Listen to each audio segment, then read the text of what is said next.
D students, ಇವತ್ತು ನಾವು molecule ಅಂದರೆ ಏನು, ಕಾಂಪೌಂಡ್ ಅಂದರೆ ಏನು ಅಂತ ಡೀಟೈಲಾಗಿ ನೋಡ್ತಾ ಹೋಗೋಣ. ಮಾಲಿಕ್ಯೂಲ್ ಅಂದರೆ ಒಂದು ಗುಂಪು. ಆ ಗುಂಪಲ್ಲಿ ಎರಡು ಅಥವಾ ಎರಡಕ್ಕಿಂತ ಹೆಚ್ಚು ಆಟಮ್ಸ್ ಇರ್ತವೆ. ಆ ಗುಂಪನ್ನು ನಾವು ಮಾಲಿಕ್ಯೂಲ್ ಅಂತ ಕರಿತೀವಿ. ಸಪೋಸ್ ಈಗ ಈ ಒಂದು ಗುಂಪಲ್ಲಿ 2 ಹೈಡ್ರೋಜನ್ಸ್ ಇದೆ ಅಂತ ಅಂದ್ಕೊಳ್ಳೋಣ. ಈ ಗುಂಪನ್ನು ನಾವು H2 ಇಂದ ರೆಪ್ರೆಸೆಂಟ್ ಮಾಡ್ತೀವಿ ಅಲ್ವಾ. ಸೊ ಇದನ್ನು H2 ಮಾಲಿಕ್ಯೂಲ್ ಅಂತ ಕರಿತೀವಿ. ಹಾಗೆ ಇನ್ನೊಂದು ಗುಂಪಿದೆ, ಈ ಗುಂಪಲ್ಲಿ 2 ಆಕ್ಸಿಜನ್ ಇದೆ ಅಂತ ತಿಳ್ಕೊಳ್ಳಿ. ಇದನ್ನು ನಾವು O2 ಮಾಲಿಕ್ಯೂಲ್ ಅಂತ ಕರಿತೀವಿ ಅಲ್ವಾ. ಅದೇ ರೀತಿ ಇನ್ನೊಂದು ಗುಂಪಿದೆ, ಅದರಲ್ಲಿ ಒಂದು ಕಾರ್ಬನ್ ಇದೆ, ಒಂದು ಆಕ್ಸಿಜನ್ ಇದೆ. ಈ ಗುಂಪನ್ನು ನಾವು ಕಾರ್ಬನ್ ಮೊನಾಕ್ಸೈಡ್ ಅಂತ ಕರಿತೀವಿ. ಸೊ ಈಗ ಇದು H2 molecule, O2 molecule, CO molecule. ಈ ರೀತಿ ಈ 3 ಮಾಲಿಕ್ಯೂಲನ್ನು ನೋಡಿದ್ರಿ. ಇದರಲ್ಲಿ ಈ ಹೈಡ್ರೋಜನಲ್ಲಿ ಒಂದೇ ಥರದ ಆಟಮ್ಸ್ ಇದೆ ನೋಡಿ. ಹೈಡ್ರೋಜನ್ ಮಾಲಿಕ್ಯೂಲಲ್ಲಿ ಒಂದು ಹೈಡ್ರೋಜನ್ ಇದು ಇಲ್ಲಿ ಅಷ್ಟೇ ನೋಡಿ, ಒಂದೇ ಥರದ ಆಟಮ್ಸ್ ಇದ್ದಾವೆ, ಆಕ್ಸಿಜನ್. ಬಟ್ ಇಲ್ಲಿ ನೋಡಿ ಡಿಫ್ರೆಂಟ್ ಇದ್ದಾವೆ. ಒಂದು ಕಾರ್ಬನ್ ಇದೆ, ಒಂದು ಆಕ್ಸಿಜನ್ ಇದೆ, ಆದರೂ ಕೂಡ ಇದನ್ನು ಮಾಲಿಕ್ಯೂಲ್ ಅಂತ ಕರಿತೀವಿ. ಇಲ್ಲಿ ಸೇಮ್ ಟೈಪ್ ಆಫ್ ಆಟಮ್ಸಿಂದ ಈ ಗುಂಪು ಬಂದಿದೆ, ಇಲ್ಲಿ ಡಿಫ್ರೆಂಟ್ ಟೈಪ್ಸ್ ಆಫ್ ಆಟಮ್ಸಿಂದ ಈ ಗುಂಪಿದೆ. ಸೊ ಎಲ್ಲದನ್ನು ಮಾಲಿಕ್ಯೂಲ್ ಅಂತ ಕರಿತೀವಿ.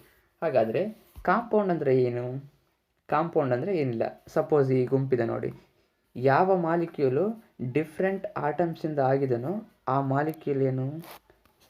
ಆ ಮಾಲಿಕ್ಯೂಲ್ ಎಲ್ಲ ಸೇರಿ ಕಾಂಪೌಂಡ್ ಆಗ್ತದೆ. CO ಇದು ಎಲ್ಲದನ್ನು ಸೇರಿಸಿ ನಾವೇನಂತೀವಿ? ಕಾಂಪೌಂಡ್ ಅಂತ ಕರಿತೀವಿ ಅಲ್ವಾ. ಬಟ್ ಈ H2 ಇದೆ ನೋಡಿ, H2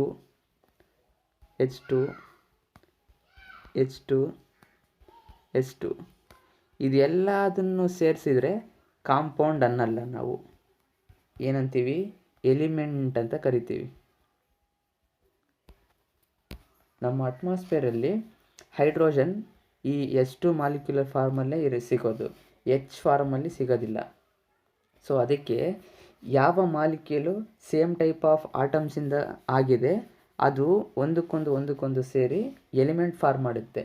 ಬಟ್ ಯಾವ ಮಾಲಿಕ್ಯೂಲು ಡಿಫ್ರೆಂಟ್ ಆಟಮ್ಸಿಂದ ಆಗಿದೆನೋ ಅದು ಒಂದಕ್ಕೊಂದು ಸೇರಿ ಏನಾಗುತ್ತೆ? ಕಾಂಪೌಂಡ್ ಆಗುತ್ತೆ.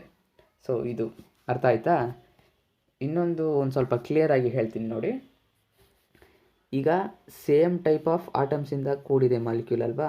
ಸೊ ಇದು H2 ಸೇಮ್ ಟೈಪ್ ಆಫ್ ಆಟಮ್ಸಿಂದ ಆಗಿದೆ. ಈಗ ಈ H2 ಇದೆಲ್ಲ ಸೇರಿ ಏನಾಯಿತು? ಎಲಿಮೆಂಟ್ ಆಯಿತು, ಸೇಮ್ ಟೈಪ್ ಆಫ್ ಆಟಮ್ಸಿಂದ ಆಗಿರೋದು. ಅದೇ ರೀತಿ ಈಗ H2O ಅಂತ ತಿಳ್ಕೊಳ್ಳೋಣ. ಇದರಲ್ಲಿ 2 ಆಟಮ್ಸ್ ಇದ್ದಾವೆ, ಒಂದು ಹೈಡ್ರೋಜನ್ ಆಟಮ್ ಇದೆ, ಒಂದು ಆಕ್ಸಿಜನ್ ಆಟಮ್ ಇದೆ ಅಲ್ವಾ. ಇವೆಲ್ಲ ಸೇರಿ ಏನಾಗುತ್ತೆ? H2O ಇವೆಲ್ಲ ಸೇರಿ ಏನಾಯಿತು? ಕಾಂಪೌಂಡ್ ಆಯಿತು. ಇದು ಮಾಲಿಕ್ಯೂಲೇ ಬಟ್ ಇಲ್ಲಿ ಸೇಮ್ ಟೈಪ್ ಆಫ್ ಆಟಮ್ಸಿಂದ ಆಗಿದೆ, ಅದಕ್ಕೆ ಇವೆಲ್ಲ ಸೇರಿ ಎಲಿಮೆಂಟ್ ಆಗುತ್ತೆ. ಇಲ್ಲಿ ಡಿಫ್ರೆಂಟ್ ಟೈಪ್ಸ್ ಆಫ್ ಆಟಮ್ಸಿಂದ ಈ ಮಾಲಿಕ್ಯೂಲ್ ಆಗಿದೆ, ಇವೆಲ್ಲ ಸೇರಿ ಏನಾಗುತ್ತೆ? ಕಾಂಪೌಂಡ್ ಆಗಿದೆ. ಅರ್ಥ ಆಯ್ತಾ? ಮಾಲಿಕ್ಯೂಲು ಸೇಮ್ ಟೈಪ್ ಆಫ್ ಆಟಮ್ಸಿಂದನೂ ಆಗುತ್ತೆ, ಡಿಫ್ರೆಂಟ್ ಟೈಪ್ಸ್ ಆಫ್ ಆಟಮ್ಸಿಂದನೂ ಆಗುತ್ತೆ, ಫಾರ್ಮ್ ಆಗುತ್ತೆ. ಬಟ್ ಈ ಕಾಂಪೌಂಡ್ ಏನಿದೆ ಇದು ಯಾವ ಮಾಲಿಕ್ಯೂಲು ಡಿಫ್ರೆಂಟ್ ಟೈಪ್ಸ್ ಆಫ್ ಆಟಮ್ಸಿಂದ ಕೂಡಿದೆ ಆ ಮಾಲಿಕ್ಯೂಲ್ ಎಲ್ಲ ಸೇರಿದರೆ ಕಾಂಪೌಂಡ್ ಆಗುತ್ತೆ. ಎ ಬಿ ಅಂದರೆ CO. ಬಟ್ ಯಾವ ಮಾಲಿಕ್ಯೂಲ್ ಸೇಮ್ ಟೈಪ್ ಆಫ್ ಆಟಮ್ಸಿಂದ ಆಗಿದೋ ಅದು ಯಾವತ್ತಿಗೂ ಕಾಂಪೌಂಡ್ ಆಗಲಿಕ್ಕೆ ಸಾಧ್ಯ ಇಲ್ಲ. ಬಟ್ ಯಾವ ಮಾಲಿಕ್ಯೂಲು ಡಿಫ್ರೆಂಟ್ ಟೈಪ್ಸ್ ಆಫ್ ಆಟಮ್ಸಿಂದ ಆಗಿದೆನೋ ಅದು ಕಾಂಪೌಂಡ್ ಆಗುತ್ತೆ.